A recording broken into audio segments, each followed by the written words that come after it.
Hey everybody, welcome back to our channel. In this following tutorial, I'm gonna let you guys know how can you connect Notion to Google Calendar. To connect Notion to Google Calendar, you just have to follow these simple steps. So first thing first, go ahead and open up a browser and on the web address bar, type in indify.co.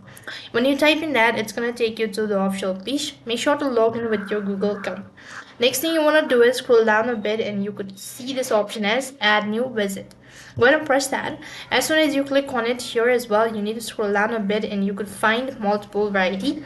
Likewise, right in the corner you could see Google Calendar. Press on that.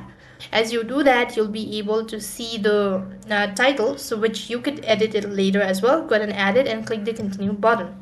It's going to take a couple of seconds. So once again, you need to sign in with your Google account. Now go ahead and access your Google account and make sure to read the terms and conditions and click the continue button. Once you've done it so, you'll be logged into your account. You'll be logged in successfully. Next thing you want to do is go ahead. Now you could see your calendar. At the bottom of the page, you could see this URL. You need to make sure to copy that. And once you've actually done changing it, you could just go ahead. Then you could go ahead and open up a new tab and type in notion.so and log into your account. Once you've logged into your account, you'll be taken to the home page, which will look something like this.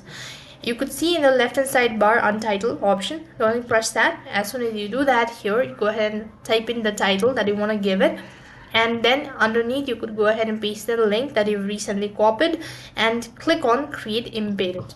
Once you've done it so, you've connected Notion to Google Calendar. That's all for this video. I hope the video was helpful. Make sure to like, share and subscribe to our channel. Thank you for watching. See you in the next video.